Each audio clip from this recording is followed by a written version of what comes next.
people might say this just sounds crazy. It's just never going to happen. It is crazy. But It's but absolutely insane that is literally happening.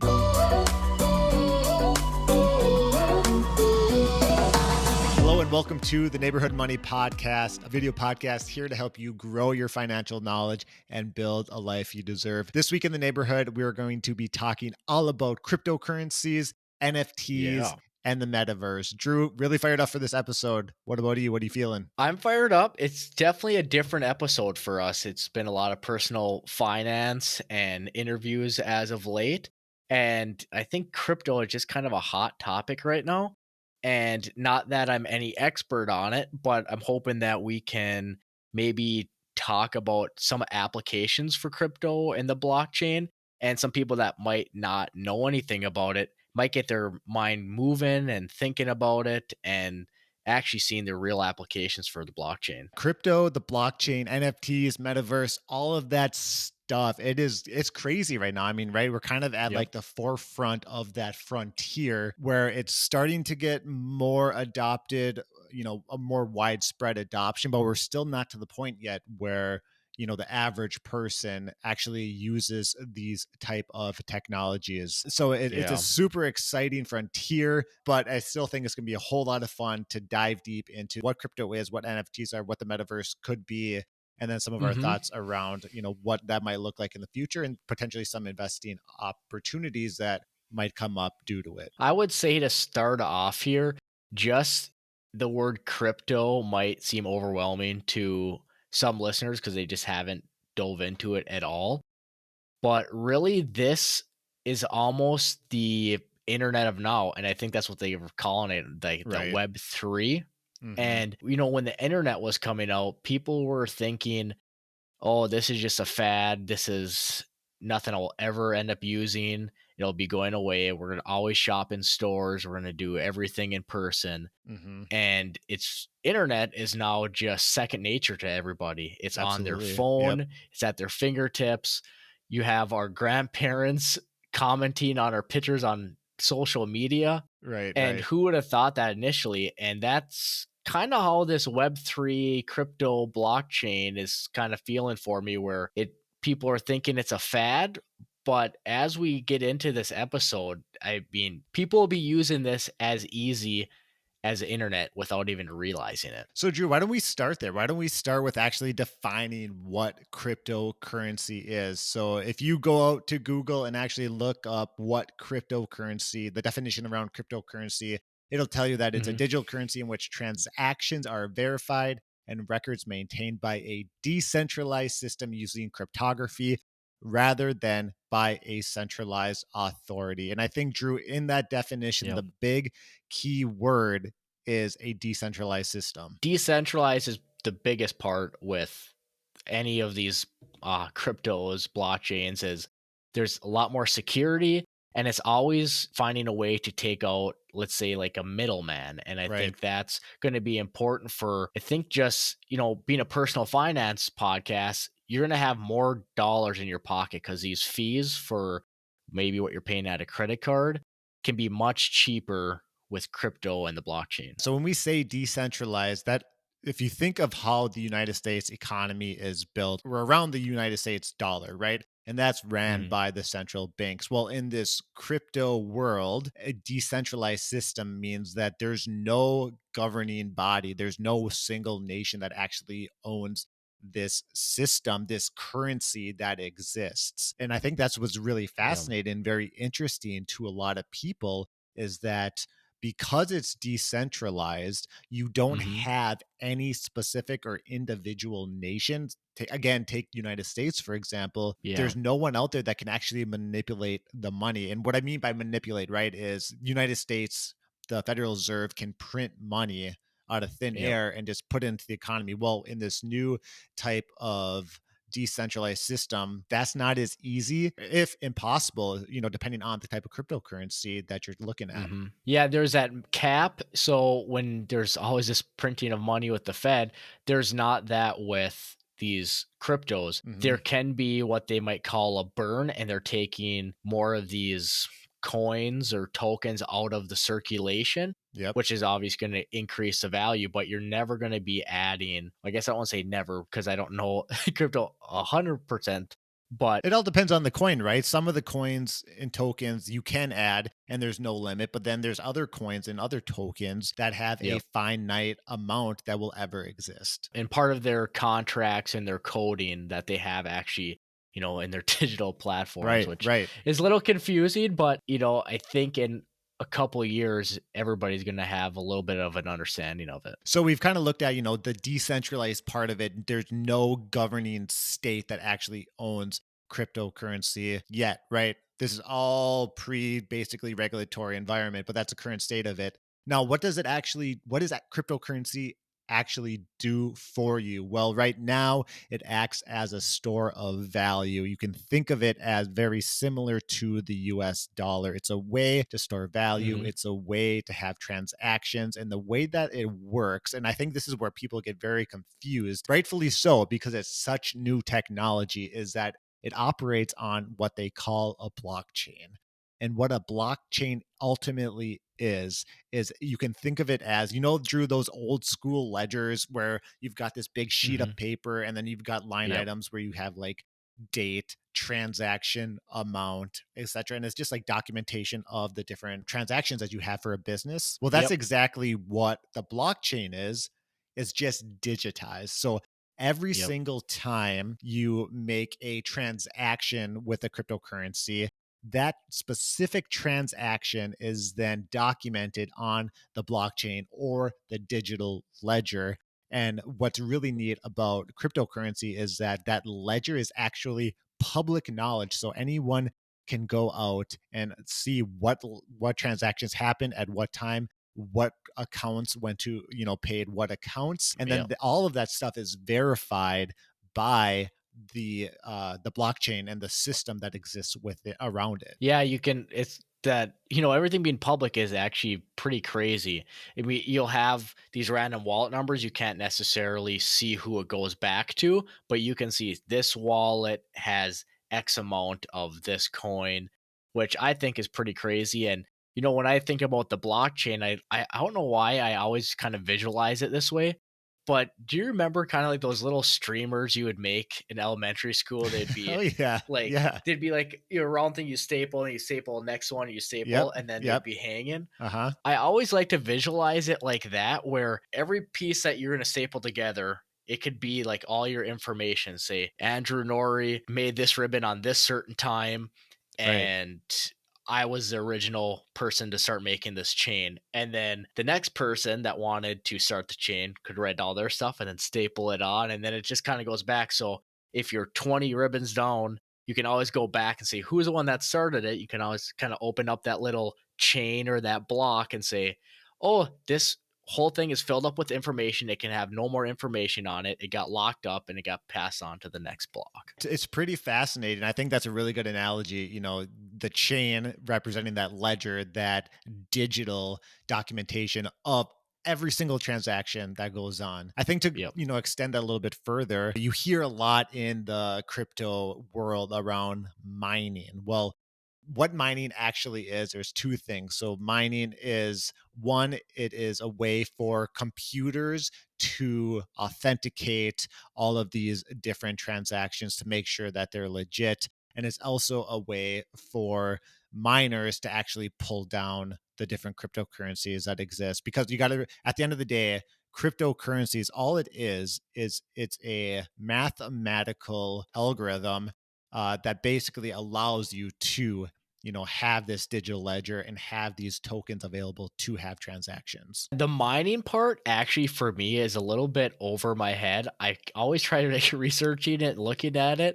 And the best thing I can really come up with is when you're doing a peer-to-peer transaction, that mathematical equation that you're talking about has to be solved. So if you're somebody that's like mining it, you're pretty much solving the problem, the mathematical problem that allows it to then transfer. Yeah, But it happens absolutely. like that. Yep. And that Actually actual faster than that that. yeah. You can't snap your fingers fast enough. But that No. mathematical equation, that's kind of what like authenticates this ledger. And then the miners, they get rewarded to actually solve that equation. And we won't go any further into that because it is very complex. It's actually, some people say that it's one of the greatest inventions of the world. If Hmm. I mean, for sure, one of the greatest inventions of our time. The fact that this type of technology exists. But Drew, the Yep. world of cryptocurrencies, they are so broad, right? You go from Bitcoin, which is the big player in the crypto world. Hmm. You got Ethereum, but then you got a ton of different coins and tokens. Can you kind of explain a little bit between the difference around, like, say, like a Bitcoin and an Ethereum or something like that are kind of different in this world of Uh, cryptocurrencies? Really, Bitcoin is probably it's the top cryptocurrency. Is the first one. I think it started in 2009. It was by this anonymous guy. He goes by like a pseudonym of Satoshi Satoshi. Nakamoto, Yep. I believe. So nobody actually knows who this guy is, and Yeah, fascinating. which is pretty crazy about Bitcoin. But really, Bitcoin being deflationary, it's really turned into more of a store of value. And Elon Musk actually just came out and he said there's like that Dogecoin, which is like a meme coin, but it happens just by the volume that it gets, that it actually probably be better for peer to peer. So even though Yep. Bitcoin has been towards peer to peer, in the long term, they actually see it not being as great as a peer to peer currency. So Bitcoin has now kind of turned into the digital gold, Yep. where you might be holding on to gold. It can appreciate, it can depreciate in value, but it's a way where you can put your money and you kind of feel a little bit more, I guess, safe about it. But that's the main function of Bitcoin, is just to store the value of your money and hopefully it appreciates. It's been the top appreciating asset, I think, ever, especially in Y- the last couple of Yeah, years. it's wild. So, Drew, let's dive a little bit But more there's into Bitcoin. But before you move on, we move on. You talked a little bit Mhm. about to depreciating currency. What that actually means is, so Bitcoin. There's a certain amount of Bitcoins that can ever exist ever. So once you reach that limit, there's no more Bitcoins that will ever be made. So it's the opposite of the US dollar, where we live currently in an inflationary system. Bitcoin is backed kind by nothing. right. Well, exactly. Yeah. If you So look, when people say Bitcoin's not backed by anything, it just doesn't mean anything. It's just digital. It's not backed, and either is a US dollar. I think that's such a good point, Drew, because so if you look at the history of the US dollar, right, it used to be backed by gold, and then it went to backed by nothing. And then, it's been like that ever since. I think it was like in the 50s or the 60s or something like that. I don't remember the exact date. Backed by confidence. Right. Right. Basically, just backed by our military is what it is at the end of the day. But so Bitcoin, it's so there can only be, I think it's 21 million Bitcoins that can ever exist. I'll go I'll look it up right now while you're talking. And so what that means is, because once you reach that 21 million, there's never going to be any more. You're actually going to be in a deflationary system, meaning that rather than prices always going up, Mhm. it's actually going to go the opposite way. It's going to say people are going to push prices down because they're going to compete for that really finite amount of Bitcoin. So that's kind of the premise around Bitcoin, outside of the fact of the digital currencies allow for quicker transactions, fewer middlemen, lower fees. But one of the things I really like about Bitcoin or cryptocurrencies, really in general, is the fact that a lot of people praise them as like the currency of the people, because it gives power back to the people, because it takes power away from banks and institutions, uh, federal reserves and things like that, because cryptocurrencies cannot be manipulated like United States dollar, for example. Yeah. Yeah, so then when people were, and I was checking, it was 21 million is the finite amount of Bitcoins that are out there. So you're correct on that one, but as Bitcoin grew in popularity, there's other tech people that started seeing these applications and the security, and they like to give the power back to the people. So they started making their own blockchains, as we are talking. So there was that little streamer I talked about. That's a Bitcoin one, and now there's been some other ones. So another big name is like Ethereum. Right. All these different blockchains that come out, all they are is a peer to peer, decentralized area that the language for it can be for whatever. So Hmm. maybe there's a blockchain that's just made for voting, or maybe Right. there's a blockchain that's just made for currencies. Maybe there's another blockchain, you know, ABC that's made just for ticketing. Right. And so just like in the internet, you can have all of these different maybe websites or all Hmm. these different apps that communicate differently. Maybe your Instagram app only can work really for social media type of transactions. And then you can have your Delta app that helps for your ticketing one. That's kind of the same thing with the blockchain and these different ones, but they just talk with like more security to, Right. each transaction. Yeah. That's probably confusing, but But no, I think you hit on like a really big piece of it is that security is a major thing in the cryptocurrency world. The fact that these, transactions are have to be mathematically solved is really a huge thing. And relatively speaking, crypto is a really safe way to manage money. Yes, you hear stories about people uh losing their keys to their crypto and things like that. Like that obviously happens, just like there's fraud and stuff in our current system. The difference between like Bitcoin and then like Ethereum and stuff like that, so those newer players into the game after Bitcoin, they're just mhm, trying to improve upon what Bitcoin can do. So yep, whether it's faster transactions, whether it's more functionality or integration with different mhm, applications that could be built on top of the blockchain. yep, Again, think of like, I don't know, something that like a website or something like a storefront or something that is built on the blockchain. Uh, these new projects really focus in on that, whereas Bitcoin right now in its current state is really looked at that store of value. and one of these pieces that you may hear about now is an NFT, and these are called a non-fungible token. So there's when these tokens are made, there's only one of them. There's no more. So, and you can see that from the transaction on the certain type of blockchains, but these come off of. So when we say a token, they are pretty much built on top of our little ribbon blockchain, and it's almost like they're a little offshoot. So you might have our ribbon that we talked Yep. about earlier, and these NFTs are just little offshoots, and they have these types of securities, but they're all backed by the infrastructure of that major blockchain. So there might be like Ethereum. There's an Ethereum coin, so that's a currency that's backed by the infrastructure of Ethereum blockchain.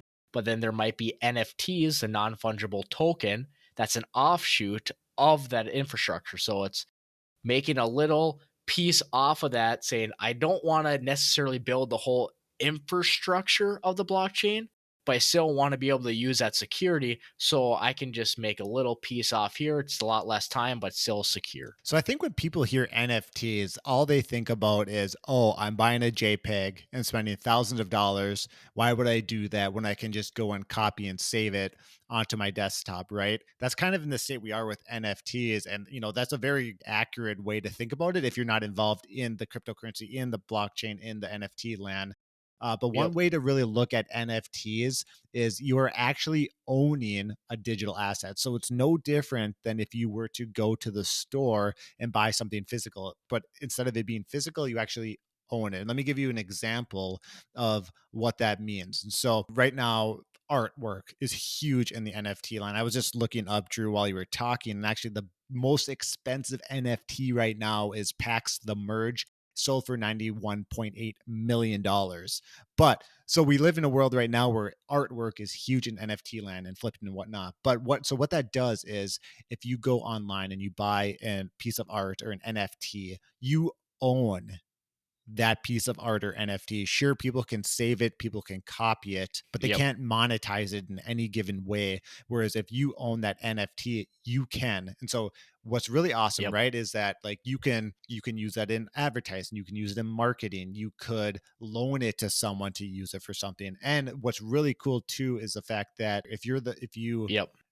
create these NFTs and you sell them to someone, you can have within your contract that every time that NFT is sold to someone else, you get a certain percentage of that sale. So it really, really gives power to right now the artist or the musician or whomever it might be that's creating these NFTs when they're bringing it to the market. Yeah, that's speaking of these prices, I don't know, I was just trying to look while you're speaking there a little bit, but there's a social media guy out there, Logan Paul his name is, and he was just saying he bought this NFT not too long ago and just sold it and he profited $535,000 on just what people are calling just a JPEG, but it's that scarcity and people what they're willing to pay for it. But on top of what Cavan was saying, you get like a royalty every time these things get sold.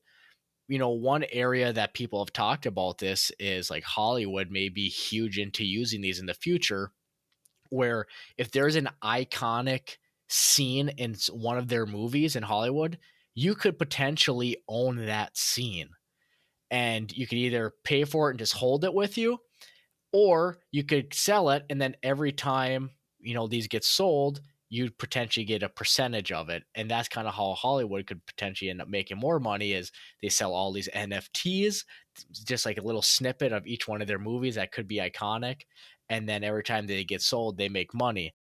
And one other thing I think is an interesting perspective on NFTs is that Gary Vee, another big social guy, I think Hmm. Cavan, you listen to him a lot. I do. I heard one interview when he made the perspective and a point of people that buy physical art, they might have it and say they own it and like that store of value of it, Hmm. but they might only have it at their house, or they might have it in, I think they're called like free ports. There's like no taxation on these because there's no government agency over the where these are, I think is what they're called. Sure. But you can only maybe get to them or see them when you're physically there. An Right. NFT, it's always in your pocket. So if you wanted to show somebody that you own it, you can show them what it looks like, and maybe they wanted to buy it off you. But if you wanted it for pride and to showcase it, it's in your pocket. So how do let's talk a little bit more like practical, right? Practical use cases of an NFT, because right now we're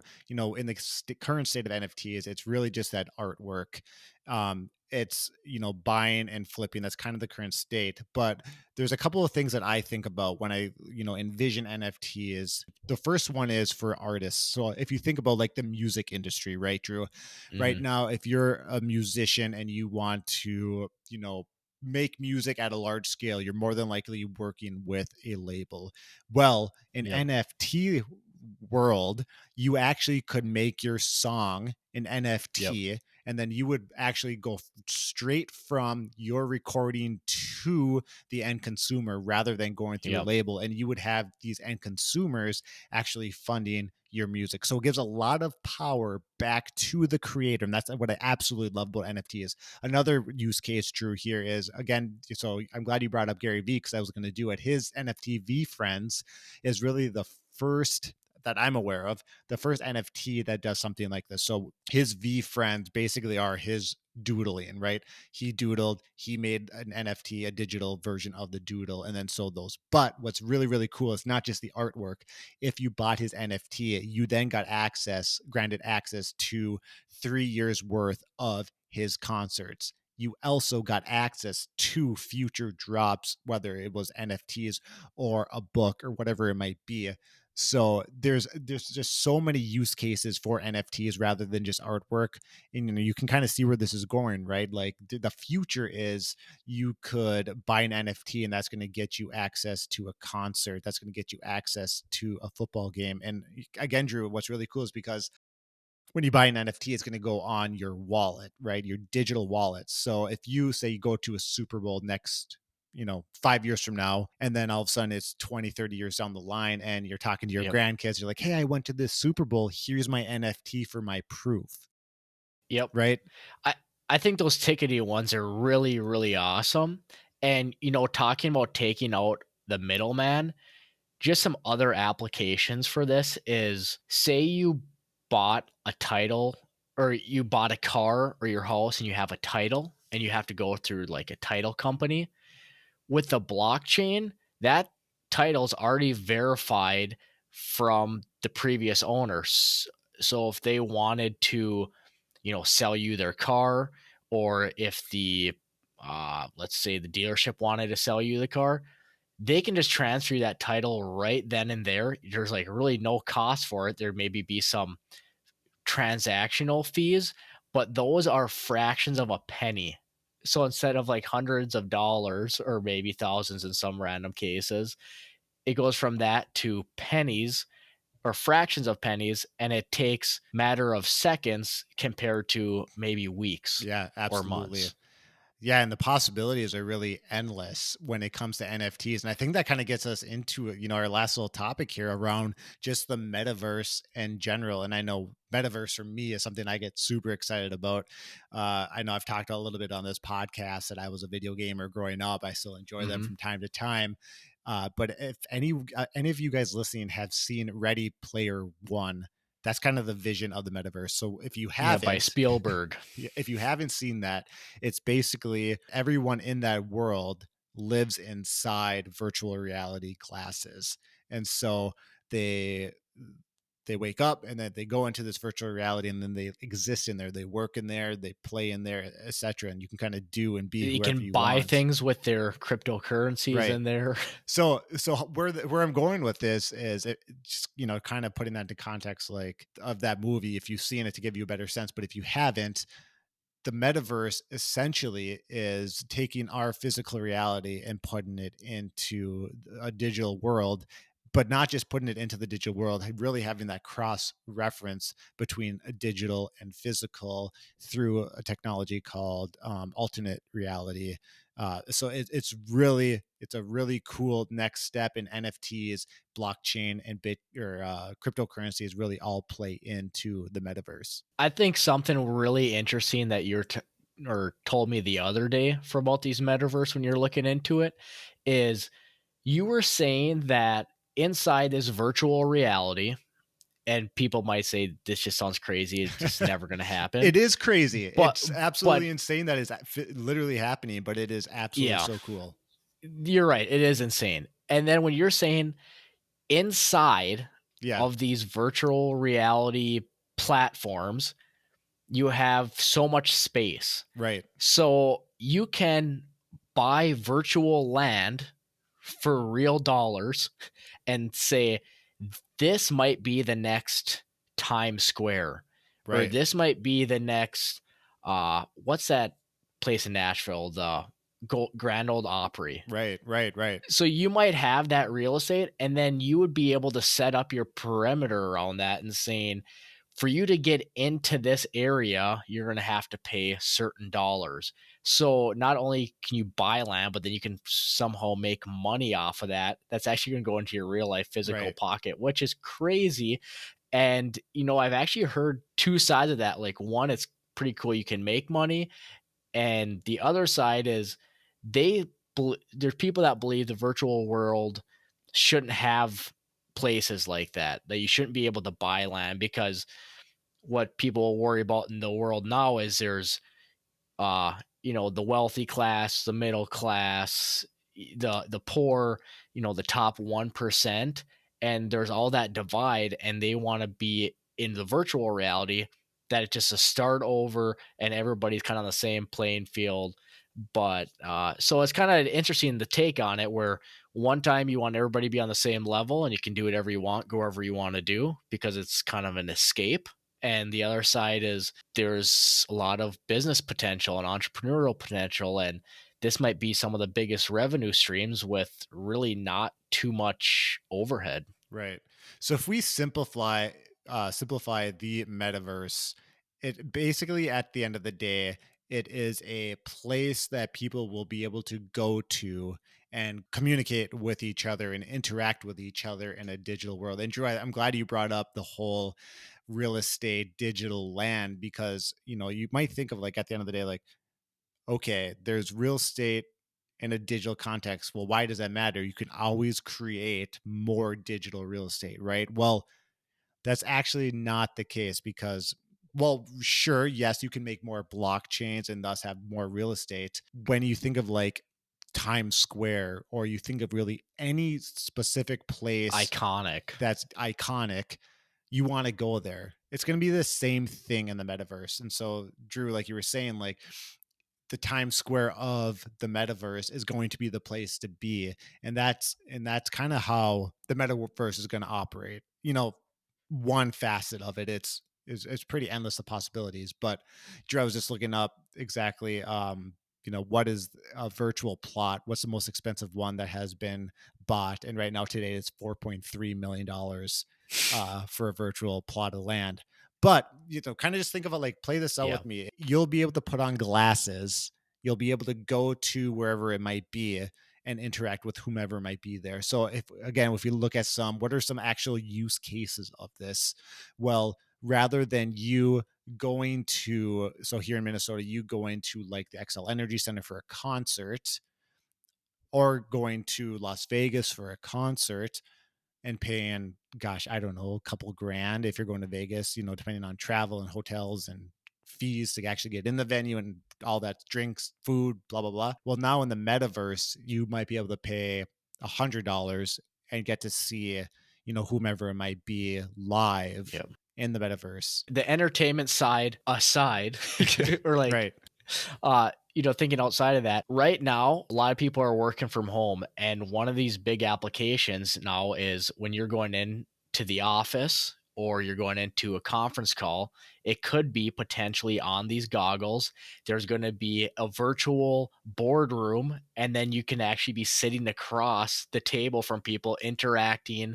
There can be whiteboards, you can be writing things. So there's that. With webcams, you're really stuck to where you're at and Right. what you can do. Right. And the ability to go virtual, it's just crazy. And on top of that, maybe you don't like working on just your laptop and you like a bunch of monitors, but you can't, maybe affording them's difficult. Right. You could put your goggles on, and that's now going to be your computer, Yeah. Yep. and you can have as many screens as you want. You can have whatever.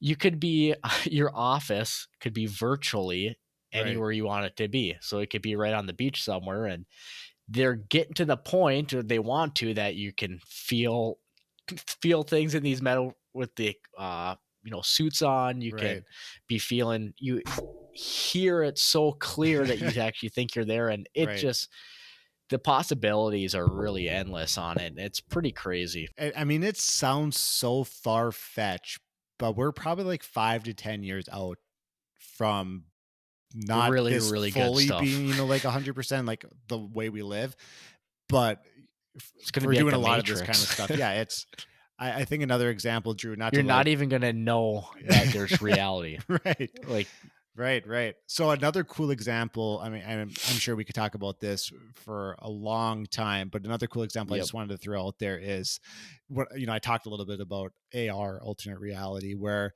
so say for example, and when we say goggles, the long-term vision is basically just like glasses, like eyeglasses, and then the even longer term vision, right, is contacts.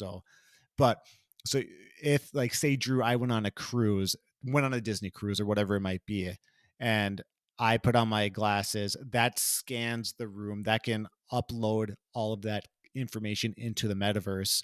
I can be like, Drew, come check out this whale I can see outside of my door. You can put your goggles on and you can actually be in that room virtually, of course, but you'd be able to see everything I'm seeing, and you would be able to walk around, right, and actually experience what I'm experience from the yep, comfort of your own house. So it's so cool, so how, the endless yep. possibilities that exist within the I metaverse. mean, you'll even see stuff when you're talking about AR, that augmented reality. You'll see it sometimes on your phones right now.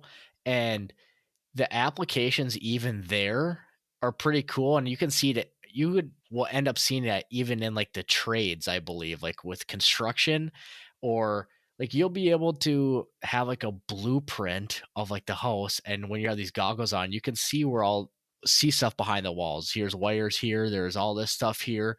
I mean, even with your phone right now, it's really cool. You can do an augmented reality measuring tape. So you can say, okay, I want from this corner over to this corner, and it's, 3 feet and 10 inches and Right, right, 3/8, or I don't know, right. whatever. I'm not good with construction stuff, but but I mean, it's really going to be everywhere. With all that, Drew, with cryptocurrency, the blockchain, NFTs, and now moving into the metaverse, there's a whole lot of opportunities to invest and to find really good different companies and things like that that you could potentially look into. Um, I don't think we'll really touch on it a whole lot here today, but some of the different types of industries that you could consider thinking or looking into could be like companies that do digital scanning. So there's currently companies that actually have cameras that will scan a room and then upload that into uh online, into the cloud. And this kind of used more so in like real estate and things like that. So there's a lot of different things right now. Obviously we don't know where it's going to go. We know that cryptocurrencies are here and a lot of people invest into that, but there's going to be a lot of opportunities here in the near future to look at companies that are going to basically create the metaverse. One thing to also think about, there's been so many things to think about. I hope your guys' minds are really, your wheels are really turning and just seeing really the application of this stuff. But as this progresses, this is such an infant stage of where these are going. This is that next, internet bubble. And with the internet bubble is there's so many players and it's going to be so inflated and so congested with players that there's going to be a point where there's going to be a little bit of a bust and there's going to be some winners and there's going to be some losers. And that just going forward, really doing some due diligence, like Cavan was saying, if you wanted to invest in these, is really look at what you potentially are investing in. Are they going to be a big player for the longevity? Don't potentially just, FOMO, fear of missing out, into something just because you see a lot of hype behind it, but there's really no future application. It's just people are excited about it right now. I think there was one quote I read, I saw today, and it was time is the friend of a great company and the enemy of a mediocre company. Sure. Right. So that just goes to show, like, if there's, a company really has a vision for the future, time will be on their side. But something you might, have a lot of hype behind in the short term, it might be good, but in the long term, it's going to be the enemy. Absolutely. And definitely you need to do your due diligence. There's going to be a lot of losers in the crypto and the NFT in the metaverse space. Like Drew was saying, it's going to bubble up and it's going to pop. And then there's going to be some winners that come out of it, similar to like Google's and the Amazons that came out of the tech bubble in the early 2000s. But Drew, let me just wrap up this segment of the podcast here just to Mhm. refresh our listeners around exactly what we talked about, because we really talked about such a broad uh such a Yeah, broad kind of range of went on topics, right? tangents. But so cryptocurrencies is your digital currency, your store of value, your digital way to transact with one another, that peer to peer network that's built on top of a blockchain. The blockchain, again, is what you can think of as that digital ledger, which whenever there's a transaction, it's going to be recorded on that digital ledger for the public to see. Then when we move into NFTs, that is a digital asset that is bought and sold using cryptocurrencies. And again, you can think of these as right now there's artwork, there could be music, and then, further down the line, there could be more use cases like getting access to physical concerts or something like that. And then when we get into the metaverse, Drew, that is the wild, wild west. But just one takeaway there around the metaverse is that it is the new future. It is kind of like that Web3. It's the fact that there's going to be this digital landscape where people will interact with each other virtually and digitally using the tools and the systems and the technologies that have been built using NFTs and cryptocurrencies and the blockchain. If I could add any more to that, I would, but I think you said it just beautifully. Try my so, best. and I think if I just add to it, I'm just going to confuse people more. So that was a great synopsis of where this thing went. So what the heck is an index fund? Well, it actually is a type of mutual fund or exchange traded fund that aims to track the returns of a specific market index, where a market index is really just a basket of securities that really represents a specific sector of a stock market or even the economy. So let's look at the S&P 500 index fund as an example. This index fund really tracks the top 500 companies on the stock market. So when you buy an S&P 500 index fund, you are putting your money with a bunch of other investors into a pool of money that then the index fund manager will use to buy and sell stocks that directly track the S&P 500. So while when you buy an index fund like the S&P 500 index fund, you're not directly buying the stocks, you are seeing the stock appreciation as well as the dividends that you would expect if you were to invest into, let's just say, all 500 companies within the S&P 500. And that, neighbors, is index funds and this week's Money Minute. We didn't do trivia this week, but we are going to do what's going on in your neighborhood.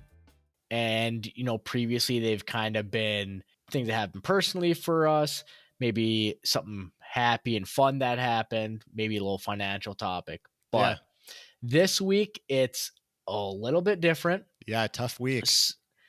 Tough week. This was actually not the episode we were planning on recording. We had an Drew, if I can awesome. interrupt you real quick. I think right now, just to give listeners a little context, it's 11 p.m.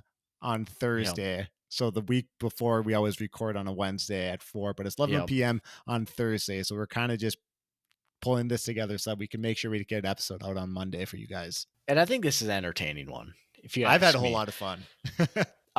But anyways, we actually had a full interview with an awesome entrepreneur, Ian Sherwer, and he was a northern Minnesota guy like us. He's from Proctor, Minnesota, and he had an amazing story about how he started a Incredible. t-shirt screen printing company, and he actually has his own company in Duluth right now, Duluth Screen Printing, and he has a storefront called Flagship down in Canal Park in Duluth. If you guys know where Duluth, Minnesota is, so you should go check it out. It's pretty awesome. And then we got a sneak peek, and he said we were one of the first to know, so I thought we should at least put it out because we don't have the episode anymore. Sure. But it was lightning fast t-shirts. Yep. And it's going to be kind of like an Amazon, Shopify, drop shipping type where you don't have to buy bulk for t-shirts anymore. You can have these one-offs and it's still cost effective, and it's pretty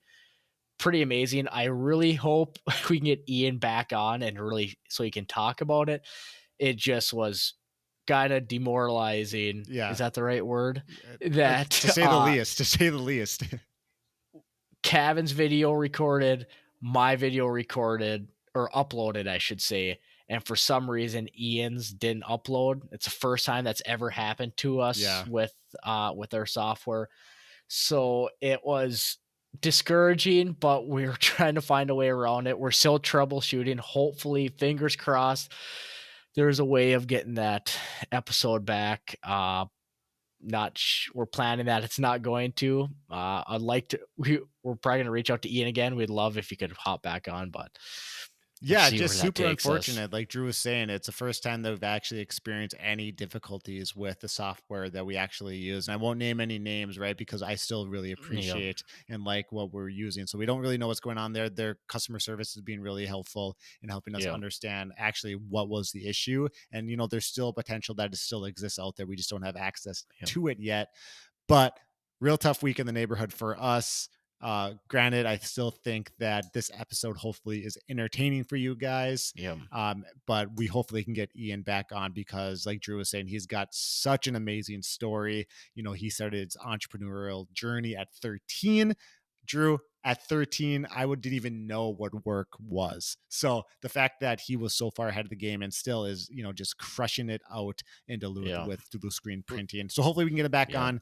But, this week is just one of those weeks where, that kind of stuff just happens, I suppose, in this type of podcasting world. And, we're just rolling with the punches. It's all right. Yeah. Rolling with the punches, finding ways around it. And, I just have to say too, with Ian coming on, it was such a different podcast and interview, and hearing him talk really just energized me. I can't speak for Cavan, but I would it agree with was you. I was really energized by what he had to say. And everybody we've had on has been talking about investing or talking about budgets and paying off debts and really personal finance and having that really, good relationship if you have a couple and just really talking about finance on a month to month basis. And Ian's was such a different story where he would say time and time again that he was the salesman, the entrepreneurial, the creative problem solving guy. He hated money. It was not his thing. So he finds people that he trusted and they take care of the finance side. He makes sure the business is going in the right direction. And it ended up being the same thing for his household. And there was some really cool stories on his creative ways on how he was able to purchase a home by being self-employed and not having a W-2 job. So all in all, awesome interview. I wish we could have put it out there. Hoping come back on and kind of recap of what we were talking about. But sad day in the neighborhood. But I think this is a very interesting episode. I'm pretty excited about this episode right now and roll with the punches, like you said, and keep moving forward. Right. Yeah, it'll be one of those episodes that we look back on and be like, yeah, it happens. Hit the fan, but you know, we can persevere through it. And, with all of that said, that wraps up this week's episode of Neighborhood Money. If you can, if you're watching us on YouTube, give us a subscribe, give us some likes, some reviews. Let us know what you want to hear. If you won't like these interviews, please let us know because I know we've really enjoyed these interviews. So if it's something you guys enjoy, let us know because we want to continue to do them. And with all that said, we'll see you guys next week in the neighborhood.